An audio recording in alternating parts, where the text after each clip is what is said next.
Tomando Yeshua la palabra, dijo: Yo te bendigo, Padre, soberano del cielo y de la tierra, porque has ocultado estas cosas a sabios e inteligentes y se las has revelado a pequeños.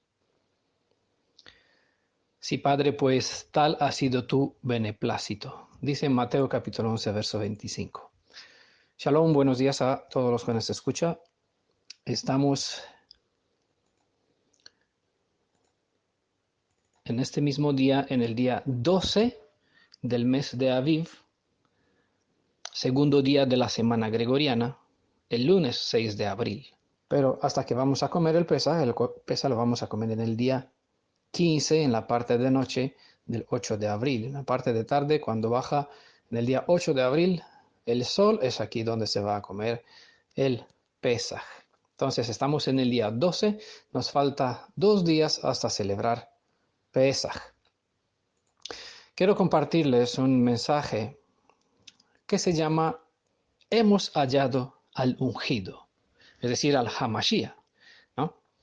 Nosotros sabemos que según la secuencia de letras equidistante en el mismo Tanaj está encriptado en varios lugares, unos 40 lugares, de hecho se hallaron, donde el nombre Yeshua está revelado en el Tanaj, precisamente en el libro del profeta Isaías, en una secuencia de letras hebreas, obviamente equidistante, un patrón coherente y claro de letras, se encuentra estas palabras, el nombre y estas palabras, Yeshua Shemi, ¿no? Yod Shin Vav Ayin Shin Mem Yod, Yeshua Shemi, es decir, Yeshua es mi nombre. Desde el Tanaj se nos indica hacia un varón que había de venir, de servir delante de Adonai para preparar su camino cuando Elohim iba a venir a andar entre los suyos.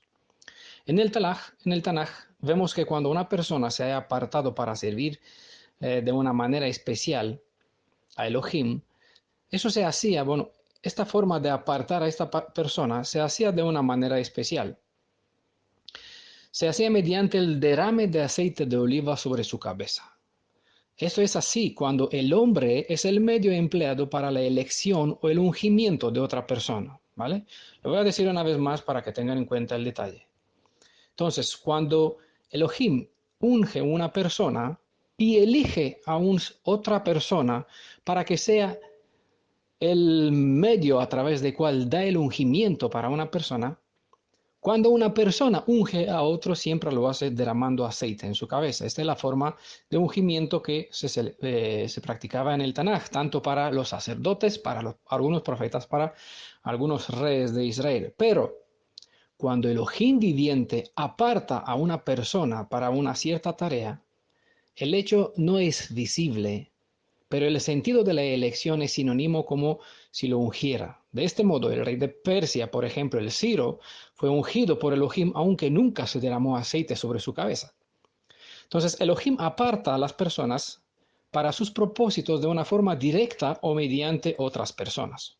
Es importante que tenga en cuenta esta clave, porque muchas veces se pone en duda la autoridad de ciertos servidores porque, claro, nunca se derramó, no hay señales, no hay visiones, no hay revelaciones, nadie derramó aceite en su cabeza, pero aún así, cuando Elohim aparta a una persona, esa persona se sirve a Elohim de Israel, pues se puede conocer en función de lo que, de algunos factores que las escrituras los menciona. Todos pueden investigar estos detalles para identificar quién es la persona que Elohim ha apartado para su servicio para un cierto propósito, para un otro, buscando uno de los estudios que este servidor ha compartido, se llama Los profetas o características del verdadero y del falso profeta, obviamente dentro del pueblo de Israel, ya que fuera hay mucho más, ¿vale? Seguimos con nuestro tema sobre hemos hallado al ungido, al Hamashiach. Bueno, como les contaba, las profecías nos cuenta sobre el trabajo para cual ha sido elegido el hijo del sacerdote Zacarías y Elizabeth, ¿no? Todos sabemos que su hijo fue Yohanan, es su nombre correctamente hebreo. Juan, como es conocido en el mundo cristiano según las ediciones Reina Valera, Juan el Inmersor, para no confundirlo con Juan, el discípulo de Yeshua, que también se llamaba Yohanan. A diferencia de uno que era discípulo, el otro era su primo, ¿no? El hijo de Zacarías y Elizabeth. Yohanan fue el primo de Yeshua y él nació unos meses antes de que Yeshua eh, venga en este mundo, ¿no? Los escritos bíblicos en Berit Hadashah resaltan la actitud de Juan el Bautista, el inmersor, que era plenamente consciente de su rol, de su misión. Juan, el discípulo de Yeshua, dijo sobre el Bautista, sobre Juan el Bautista, sobre Juan el inmersor, que Juan no era la luz, sino que debía dar testimonio de la luz. Escribe en Juan capítulo 1, verso 8, del libro del Evangelio de Juan. Yeshua HaMashiach es la verdadera luz. Por ello, ante la presencia del que le fue señalado que es el ungido, Juan el inmersor, el Bautista, dio testimonio diciendo: este es el Cordero de Elohim que quita el pecado del mundo. Es en Juan 1, 29. Escribió el discípulo Juan en su primer capítulo del libro de Juan, capítulo 29. En otra ocasión, Juan el inmersor, el Bautista, dice, refiriéndose también a Yeshua: es necesario que él crezca y que yo disminuya. Lo menciona en Juan, el capítulo 3, verso 30, se menciona. Es de resaltar el carácter de ese servidor, Yohanan, Juan el Bautista, el inmersor, al rechazar toda ocasión de suplantar la honra que le pertenecía a Yeshua. Cuando Juan comenzó su ministerio, declara las Escrituras que multitudes de gentes venían para escucharlo de todas partes de Jerusalén, y así pueden ustedes leer en Mateo 3, verso 5, porque él no tuvo un ministerio aislado, aquí solamente algunas personas se enteraron y lo seguían, sino que estaba conocido en todas partes. Dicen Mateo 3, capítulo 3, verso 5, toda la gente de Judea y todos los habitantes de Jerusalén acudían a él y se hacían bautizar en las aguas del Jordán, confesando sus pecados. Juan rehusó seguir siendo el centro de la atención desde cuando estuvo en la presencia de aquel que era incluso su propio Salvador. Así bien, en otra circunstancia, Juan, en capítulo 3, verso 28, testificó: yo no soy el ungido, sino que he venido enviado delante de él.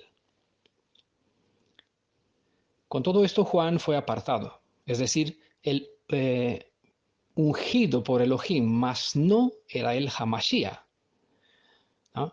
El ungido, ya que su deber era ir delante del Redentor de Israel a fin de preparar su camino y revelarlo ante el pueblo.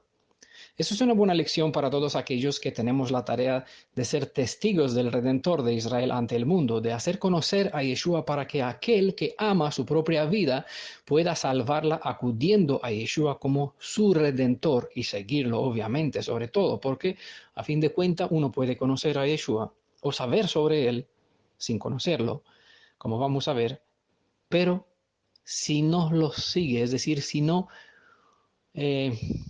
vive en la luz de sus enseñanzas, de su palabra. El que me ama guarda mi Torah, es decir, mi instrucción. Instrucción es la suma de todo lo que tenemos dentro de la constitución de la nación hebrea, encriptado o no encriptado, incorporado dentro del libro de la Torah, ¿vale?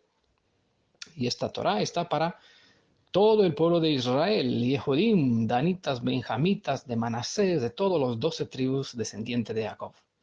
Vamos a abrir las escrituras y voy a hacer lectura de un texto importante en esta parte. Veamos lo que nos enseña la palabra. Juan capítulo 1, verso 35 hasta el 42 voy a leer. Al día siguiente, después de que Juan dio la tevilá, la inmersión a Yeshua, cumpliendo todo lo que se tenía que cumplir, según hemos visto en otro audio que hemos compartido sobre Hijo mío eres tú, hoy te engendré. Quien no escucharon, pues les invito que busquen el audio en nuestro canal de YouTube en Defensa de la Verdad para tener el contexto. Al otro día, dice, al día siguiente, Juan se encontraba de nuevo allí, es decir, el inmersor, ¿no? Con dos de sus discípulos. Fijándose en Yeshua, que pasaba, dice, he aquí el Cordero de Elohim. Los dos discípulos le oyeron hablar así y siguieron a Yeshua. Yeshua se volvió, precisamente después de un cierto caminar, y al ver que le seguía, le decía, ¿qué buscáis? Eso es importante, ¿no? Ellos le respondieron, Rabbi, que quiere decir maestro, ¿dónde vives? Les respondió, venid y lo veréis. Fueron pues, vieron dónde vivía y se quedaron con él aquel día.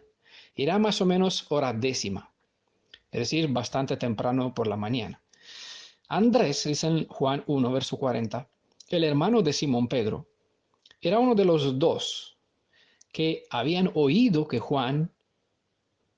a Juan y habían seguido a Yeshua. Andrés era discípulo de Juan, el inmersor, y él escuchó a su maestro hablando sobre quién es Yeshua y decidió seguir a Yeshua. Entonces se cuenta en el verso 40 sobre un cierto contexto donde Andrés se encuentra primeramente con su hermano Simón y le dice, hemos encontrado al Mashiach. No, es aquí la clave del tema de el texto principal, ¿no? Que da razón a esta presentación en este día. Hemos hallado al ungido, hemos hallado al Mashiach, que quiere decir ungido, ¿no?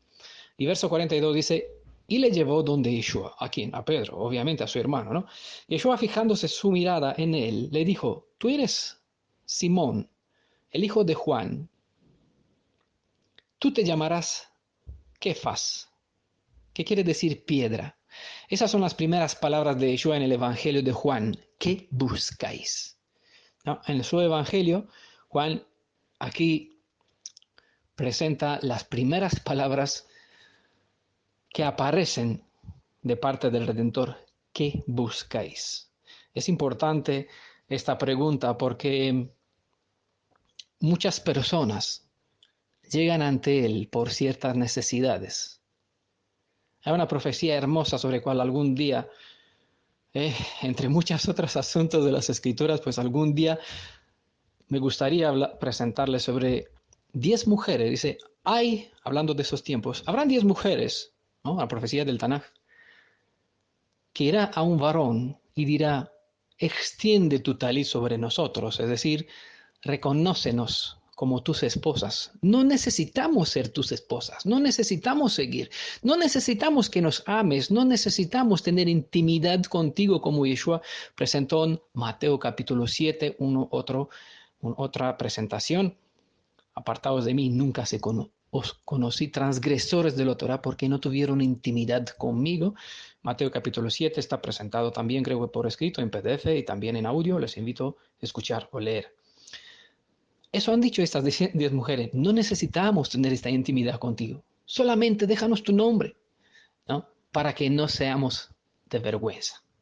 Es lo que quiere la mayoría de las personas que siguen tras Yeshua, la mayoría de los mesiánicos cristianos, e incluso judíos, lastimosamente, mesiánicos, siguen a Él por el pan y por los peces, por las curaciones, por las sanaciones, no porque quiere tener intimidad con Él.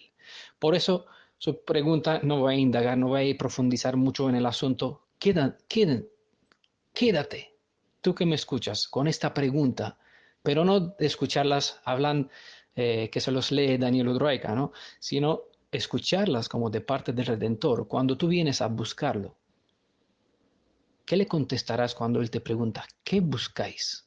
Recordamos que las 10 vírgenes querían encontrarse con el novio. Algunas entraron, otras se quedaron fuera. Y las de fuera tocaron a la puerta. ¿Quién sois? ¿Qué buscáis? Y él dijo, no os conozco. ¿No? Porque no tuvieron esta preparación para tener intimidad con Él, solamente buscaban alguna necesidad. Bueno, espero que nadie que escuche en esas palabras busque a Yeshua por necesidad, no sea que se quede afuera. Tratan de buscar, de tener conexión, intimidad, como los dos discípulos, sobre el cual vamos a hablar a continuación, que entraron, se quedaron con él, tuvieron intimidad en ese sentido, es decir, no solamente querían seguirlo, sino querían conocerlo, ser parte de él. No, eso es cuando un discípulo se siente a los pies de un maestro para aprender, se fusiona en espíritu para alimentarse de las enseñanzas que le comparte su maestro. Eso así era Miriam, ¿no? Recordamos a Miriam que estaba sentada la hermana de Marta y Lázaro, sentada a los pies de Yeshua, mientras Marta trabajaba, ¿no? Y Yeshua le dijo, ella eligió la parte buena. Pero que hay muchas partes buenas, es importante trabajar. No, no la regañó a Marta por lo que ella estaba haciendo, las tareas, porque hay que hacerlas. A eso hazlo y a aquel no dejar sin hacer. Pero hay una parte siempre más importante. Entonces, Él nos llama a tener la parte más importante que la mejor, ¿no? Es una muy buena parte que trabajemos para Él, ¿no? Que compartimos las buenas nuevas. Pero si uno no tiene intimidad con Él, como dice Pablo en 1 Corintios 13, uno es una olla que solamente saca ruido, ¿no? Y es aquí la pregunta, ¿qué buscáis? ¿Tú qué buscas cuando lo buscas al Elohim de Israel? Cuando buscas la raíz de la fe hebrea, cuando buscas la Torah, ¿qué buscas de verdad? Pregúntate en tu alma, en tu mente, ¿no? Andrés fue el primer misionario, para usar un término que todos conocemos, ¿no?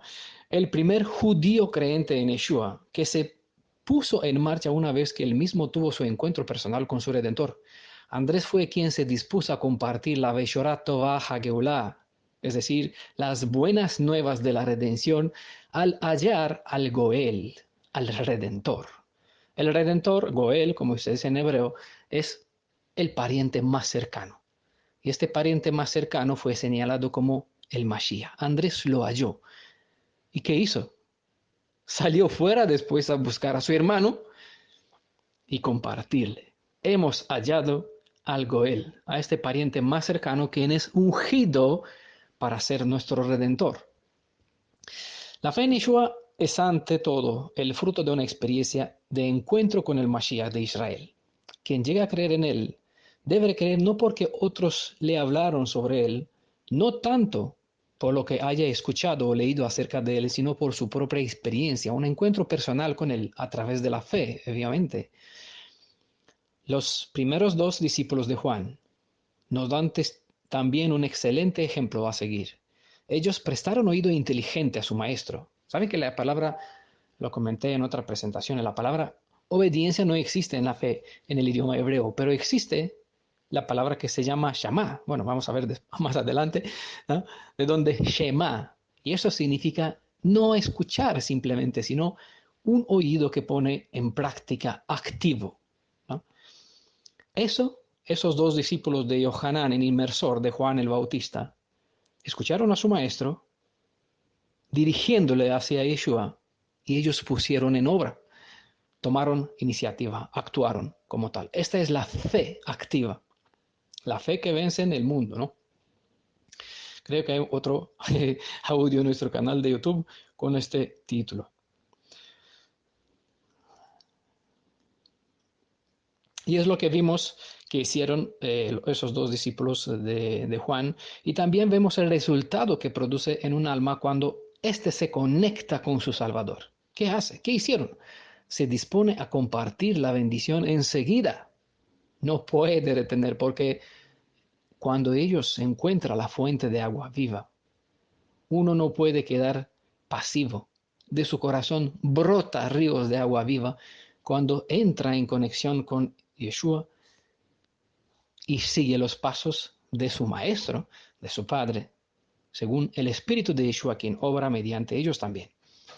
Los primeros judíos que creyeron en él lo siguieron porque tuvieron una experiencia de encuentro personal con él y a tal punto que podían anunciarlo llenos de alegría diciendo, hemos encontrado al Mashiach. Juan 1, verso 41, lo que hemos leído, nuestra cita que da origen a nuestro tema de hoy. Y aquí vemos un detalle que aprovecharé resaltarlo. En esta presentación que les hice en Juan 1:41, cuando Pedro llegó ante Yeshua. Bueno, les voy a explicar, voy a aprovechar para explicarles algunas cositas sobre este personaje, Pedro, sobre su nombre. Es un detalle importante que aprovecho resaltarlo por un cierto propósito, ¿vale? Cuando Andrés se encontró con Yeshua y pasó cierta experiencia con él, Yeshua no le cambió el nombre a Andrés.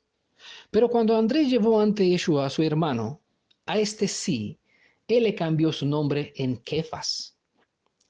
Simón no es el nombre verdadero hebreo, sino Shimeón. Bueno, Shimeón es uno de los 12 hijos de Jacob. El segundo, si no me falla la memoria, si no me equivoco, el segundo, el Rubén, Shimeón, Judas, Levi, perdón, Rubén, Simeón, Levi y Judas es el cuarto, ¿no? Y Judá es el cuarto de los hijos que Jacob tuvo con Lea, su primera esposa. Shimeón significa oír. El nombre viene de una raíz que le mencionaba antes, que es Shamá, que significa oído inteligente.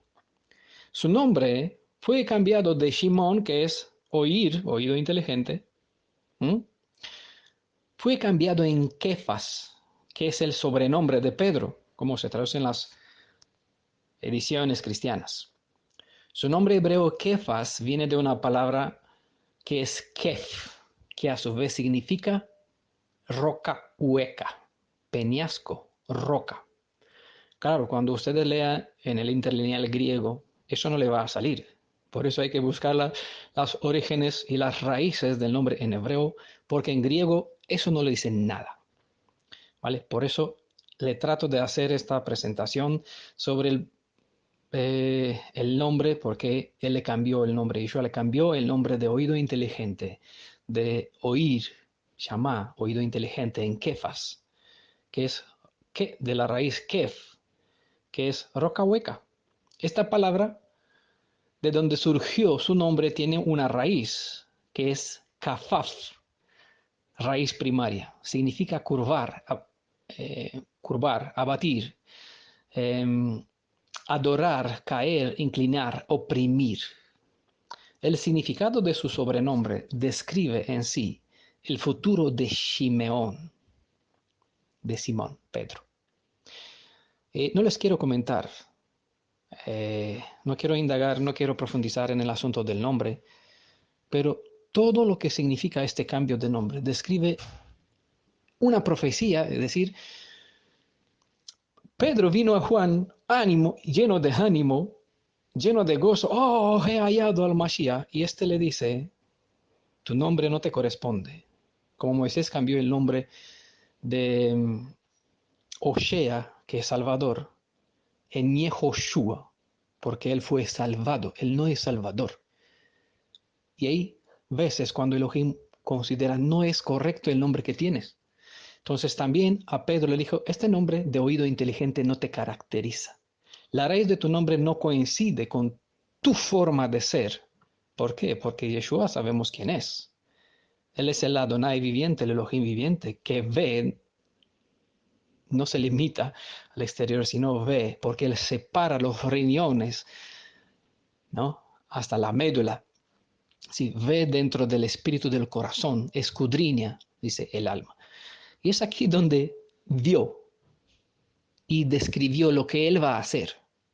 Dije, tú, oído inteligente, crees que escuchas y que me vas a seguir por ende. No te corresponde ese nombre, porque en realidad tú serás un peñasco, una roca, pero una roca hueca. Por esa razón, no se edifica sobre Pedro, sobre Kefas, la congregación del pueblo de Israel, sino sobre la roca Ebenezer, quien es una roca, una montaña, una roca dura, fortaleza, que ese es caracteriza y describe por excelencia al Elohim de Israel también como roca de tropiezo. ¿Ah? No sobre Pedro. Su carácter se probó que él que decía seguir a Yeshua, pues, va, aquí tengo 2 espadas, vamos a defenderte. A poco después se maldijo que no lo conoce. Esas son la mayoría de la gente. Todos quieren ser Kefas, piedra, pero no sabe que no es piedra, es una piedra hueca. Porque cuando el yo va por delante, eso revela que está seco por dentro. Y Yeshua en su alegría le quitó el rollo, para decirlo así. Y le dijo, espérate, tú crees que tienes oído inteligente, pero en realidad tú eres Kefas, porque tu experiencia se probará, como yo te lo voy a decir, que cuando llegará el momento, serás oprimido, te inclinarás, otro te llevará donde no quieras ir. ¿No? Eso es la profundidad del nombre. Para darle un poquito de orientación del porqué, del significado y por qué Elohim cambia los nombres de ciertas personas en algunos momentos. Muchas veces hay un otro estudio que se llama, creo que está por escrito en audio, se llama Las apariencias engañan. Les recomiendo que escuchan, porque muchas personas aparecen al estilo de Shimeón, pero en realidad son Kef, de Kefaf, que se curvará. No aguanta el peso de las estructuras de la responsabilidad, de la justicia según la Torah. Entonces se curvará, se inclinará. Bueno, piensen, por favor, cuando quieren que se tomen un nombre diferente. Este hecho es importante de tener en cuenta porque hay casos especiales en cuales Elohim cambió ciertos nombres de ciertas personas por una razón especial. No hay razón alguna de que uno siga las enseñanzas erradas de dichos maestros, que ponen nombre diferente a sus seguidores cuando esos se circuncidan o siguen alguno de los protocolos de conversión determinado por un dicho credo. Si Elohim mismo no les cambia el nombre mediante una circunstancia clara, no hay razón justificada para que una persona se atribuya un cierto nombre hebreo. Un nombre que no es suyo, obviamente. Porque si mi nombre es Daniel, pues en hebreo mi nombre es Daniel también, ¿no? Juan, pues si uno se llama Juan, puede llamarse Yohanan, porque es el correspondiente del mismo nombre. No cambia en, en otro sentido, ¿no? En Shimón, por ejemplo, ¿no? O Yeshayahu, no lo cambias, ¿no? Juan es Yohanan. Entonces, uno que se pone el correspondiente hebreo de su nombre no comete una transgresión o no toma una acción fuera del sentido común. Los nombres que Elohim brinda vienen basados en un motivo bien claro y con un cierto propósito. De todos modos, los redimidos tendrán un nombre diferente a la hora de entrar en la segunda alianza, y esto una vez que han entrado en la tierra de los redimidos. Ojo, quien se toma un nombre sin una experiencia específica con su Redentor, actúa de su propia concupiscencia o motivado por intereses que no reflejan una profesión del cielo. Hace una actitud injustificada. ¿Eh? Pero cada uno está en su derecho a hacer lo que considera. Por eso a veces pregunta a las personas que entran a esta congregación, en ese grupo de WhatsApp bendecido, especial, diferente, ¿cuál es tu nombre verdadero? ¿No? Para agendarlo en mi agenda, no con un nombre fictivo, sino con el nombre real. ¿Vale? Regresando a la actitud de Andrés. Pablo lanza una pregunta que es muy realista hasta en nuestros días. Dice en Romanos capítulo 10, verso 14 al 17, ¿cómo pues invocarán a aquel en cual no han creído? ¿Y cómo creerán en aquel de quien no han oído? ¿Y cómo oirán sin haber quien les predique? Entiendan, hay bastante profundidad en ese sentido. Es una forma de reprender, de reprensión a ciertas personas que no van, no derrama, porque a su vez no se conecta, sabe sobre Elohim, pero no se conecta con el Redentor para que se disponga a su servicio, a servir, para llevar las buenas nuevas a otras personas. No, entonces muchas personas no escucharán si nadie les habla. Si nadie nos habla, ¿cómo van a conocer? Si nadie les explica por qué el Elohim de Israel no regala su kavod, su honra, a las deidades ajenas, ¿cómo van a saber? Aunque hay que decirlo, aunque no lo reciben, hay que enseñar y compartir, porque Yeshua no se puede confundir con JC, ¿no? El anti-Mashiach, falso salvador que hay dentro del cristianismo, ¿no? Hay que enseñar a esta gente, compartirles, sea que ellos creerán, sea que no, hay que hacerlo. ¿Y cómo oirán sin haber quien les predique? Entonces, si nadie se va a hablarles, ellos no escucharán. Independiente si van a creer o no, hay que compartir el mensaje. Llegará el momento cuando van a decidir creer o negarlo, ¿no? Recordamos que Juan el Bautista, el Inmersor, tenía sus propios seguidores o discípulos antes de que Yeshua tenga los suyos. El Juan no quiso retener consigo a sus seguidores, sino que los guió hacia Yeshua cuando supo que Yeshua era el redentor de las almas. Juan no quiso formar un grupo distinto de seguidores, él quería que todos siguieran al verdadero Cordero de Elohim. Juan era descendiente de sacerdotes, y como uno con acceso a los escritos sagrados, sabía lo que en Salmo se escribió. Le voy a leer de Salmo 49, versos 7 y 9, quizás en otras ediciones sonará diferente, pero bueno, yo le voy a leer de la edición que tengo delante. Eh, Nadie puede redimirse ni pagar a Elohim por su rescate.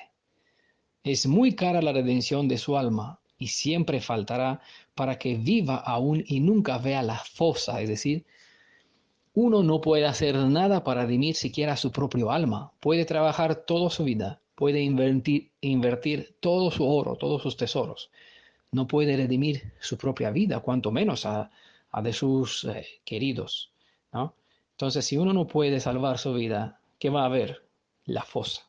Por esa razón, nadie en este mundo puede ocupar el lugar que únicamente corresponde a Yeshua, ni siquiera a su propio Padre, porque no tenemos dos salvadores, tenemos un, bueno, me expreso. Yeshua sí, el Padre de Yeshua nos mandó la salvación en su Hijo, pero es Yeshua quien se dispuso a ser el Salvador y salvarnos propiamente, el Hagoel, el Redentor, es Yeshua HaMashiach, ¿no? Entonces, hay que darle el honor, el respeto a Yeshua por lo que Él se dispuso a ser y a su Padre, porque nos envió la salvación en su Hijo, entendamos, ¿vale? Porque hay dos y porque creemos y exaltamos a Yeshua como único Elohim de Israel, que nosotros conocemos, que el pueblo conoce, porque no conoce al Padre de Yeshua, quien nos envió a su Hijo para que nos redima. Debido al precio que solo Yeshua el Redentor puede pagar, Juan se quitó de en medio, aunque él nació antes de Yeshua.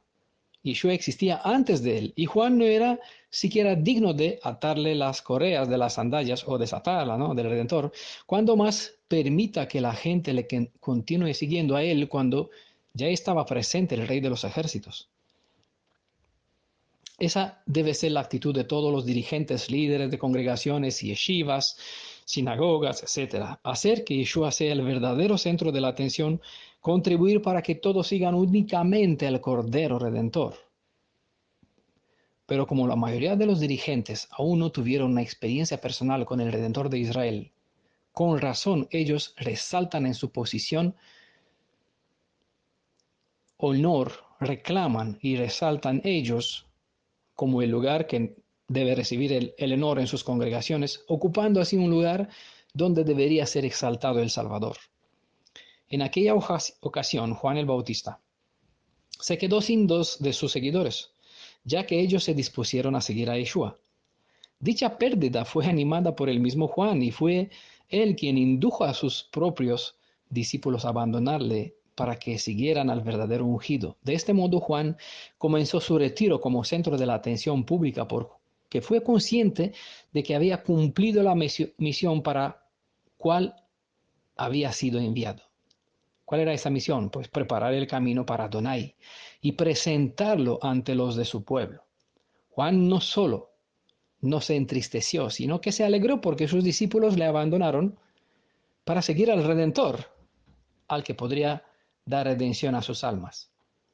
Su actitud es digna de seguir, ya que es el deber de todo aquel que ha conocido y por encima vive con Yeshua, llevar las almas hacia el Redentor y hacer que toda la atención de las personas se centre en el Mashiach, si ya lo han encontrado, obviamente. Y pueden decir, hemos hallado al ungido, al Mashiach. Yeshua Shemi es su nombre es Yeshua. Hay multitud de dirigentes religiosos que quieren ser el centro de atención. A muchos, aunque no lo muestran de una manera descarada, les gusta figurar en todo para que la gente los admire. Multitudes son más interesados en seguir a otros hombres que seguir al Redentor, sobre quien el hombre pueda que les habla. Muy pocos toman en cuenta el ejemplo de humildad y servicio visto en la actitud de Juan el Bautista. y no hay tantos dispuestos a llevar las buenas nuevas como estuvo Andrés. Conocer al Redentor Hamashiach no es solo saber sobre Él, y no es solo vivir para Él, sino vivir con Él y disponerse cada día a la merced de la voluntad del Ruach, es decir, del Espíritu del Redentor. Se puede saber muchas cosas sobre Yeshua, por lo que hayamos leído o aprendido de fuentes escriturales o escuchando palabras que le hemos escuchado de los humanos, de otras personas, y sin embargo no conocerlo. El conocimiento de Adonai es más que el mero conocimiento basado en una lectura o en lo que otros nos han comentado sobre quién es el Elohim de Israel. Aquel que ha nacido de nuevo, circuncidando su cuerpo en el ritual de la Tevilá, de la inmersión, del bautismo. Debe que ha hecho esta declaración pública debido a una experiencia que se ha producido en su interior al encontrarse de esta manera personal con su Redentor. Quien puede decir aleluya a lo que acabo de decir, a eso es porque ha elegido bien el Cordero Redentor y en su nombre se ha entregado en sacrificio dedicándose en su servicio como siervo a servir 7 días de 24 horas, ya que un siervo, un esclavo, no sirve a su señor, a su amo, a su dueño, solamente cuando le apetece. Mira, ahora no, porque, sabes, quiero ir de paseo, quiero ver una película. No, un siervo que dispuso su oído a ser traspasado como disponibilidad de servir eternamente a su amo. No tiene derecho sobre sí mismo, por eso se entregó a servirle a él. Entonces, si el amo preparó un paquete de instrucciones que se llama Torah y le dio indicaciones en el Tanaj, mediante los profetas, en Brit Hadashah, mediante los discípulos, los apóstoles, y sigue compartiendo a partir de estas dos fuentes, Tanaj y Brit Hadashah, mediante los servidores que hoy los tiene a su disposición. Si no has oído inteligente, no sigue de verdad a Yeshua. Es una roca hueca.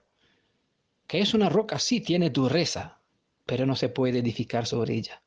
En el momento de la prueba, cuando el peso de una estructura, de la fe o de la confianza que otras personas depositas en aquella persona, cuando el momento de la tribulación, de la prueba verdadera, esta roca se partirá porque no está llena del ruach, del aceite virgen esta, no está lleno de la fortaleza de Yeshua, se partirá.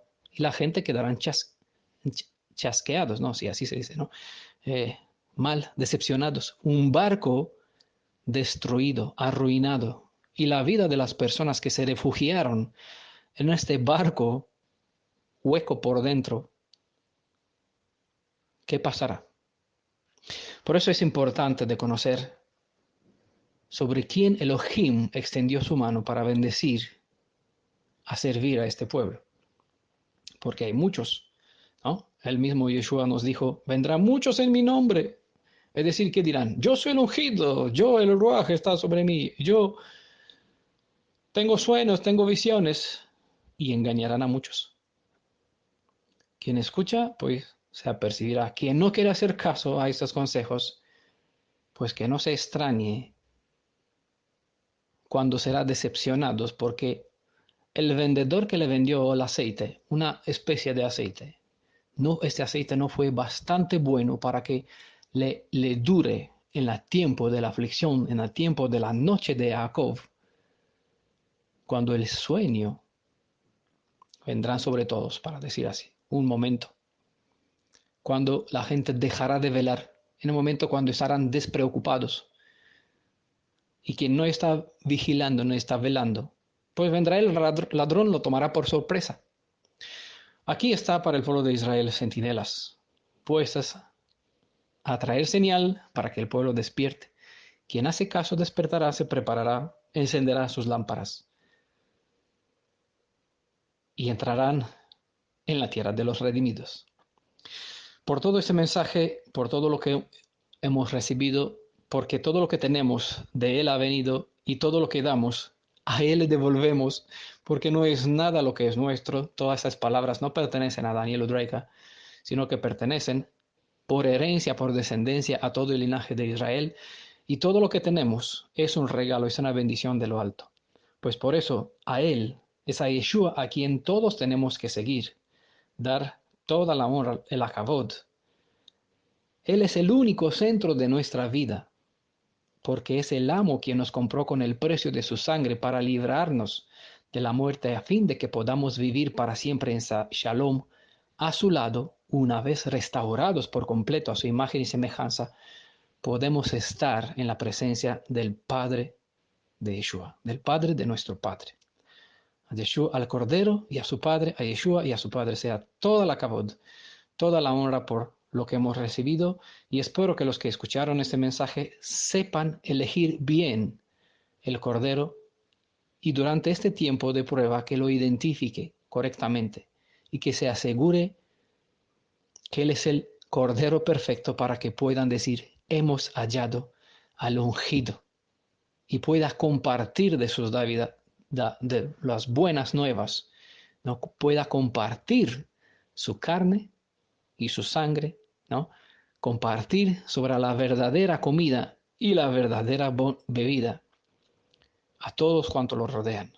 En el nombre de Yeshua espero que hagan oído inteligente de verdad y que no sea nadie una roca hueca por dentro, sino que sea una persona que escuche, quien lee y que pone por obra, porque la bendición está para tales. En el nombre de Yeshua, Beshem Yeshua, desde España, vuestro hermano en el Mashiach. Amén. Shalom.